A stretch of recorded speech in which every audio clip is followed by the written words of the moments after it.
Hello everyone. In the earlier lecture, we have started with the topic of money and banking. So, we have already done the topic demand for money. Let's quickly revise on that. Demand of money comprises of two things. First is transactive demand for money and the other is speculative demand for money. So, demand for money comprises of transactive demand for money and speculative demand for money. Transactive demand for money is money being demanded as a medium of exchange. And speculative demand for money is money being demanded as a store of value. Store of value. The store of value can be in money form and another which can be bonds. So the money can be stored in currency form or in demand deposit. Currency pays you zero interest rate, while demand deposit pays you some interest rate, let's say I. Usually what is seen in the economy is that bonds pay you an interest rate I, which is higher than interest rate paid by demand deposits. Now, what are bonds? Let's start with this topic, bonds. So bonds are basically loans. Okay, bonds are basically loans. So whenever you are taking a loan, there's one person who is giving out the loan and one person who is taking the loan. The one who is taking the loan is called bond issuer. And the one who is giving out the loan is called bond investor. You must understand these topics, these concepts, because sometimes questions are being asked like, for example, if inflation in an economy rises, to let's say 5%,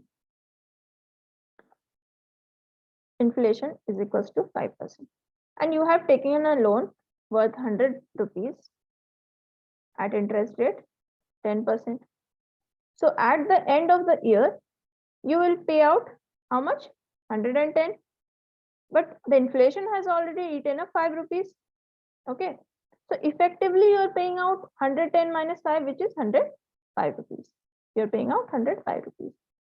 So because you are paying less effectively, the one who is taking the loan is going to get benefited because he is paying less, and the one who is giving the loan is going to lose out.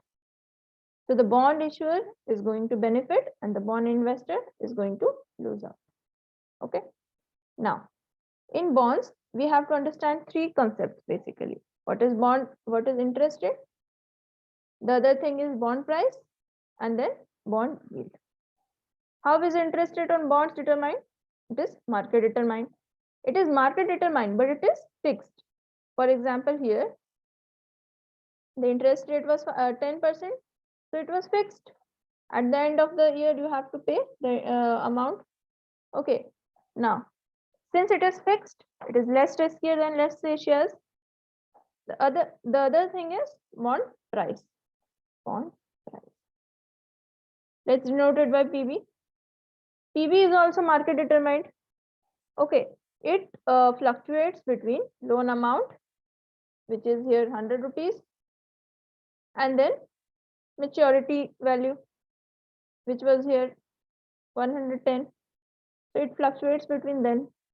But sometimes, for example, the bond holder needs money immediately. The price can go below 100 then. Okay. But it can never go beyond 100. It can never go beyond 100 for the simple economic reason that why would someone buy a bond worth 110 for 111 rupees? Okay. Now, the other topic is bond yield. Bond yield. What is bond yield? Mathematically,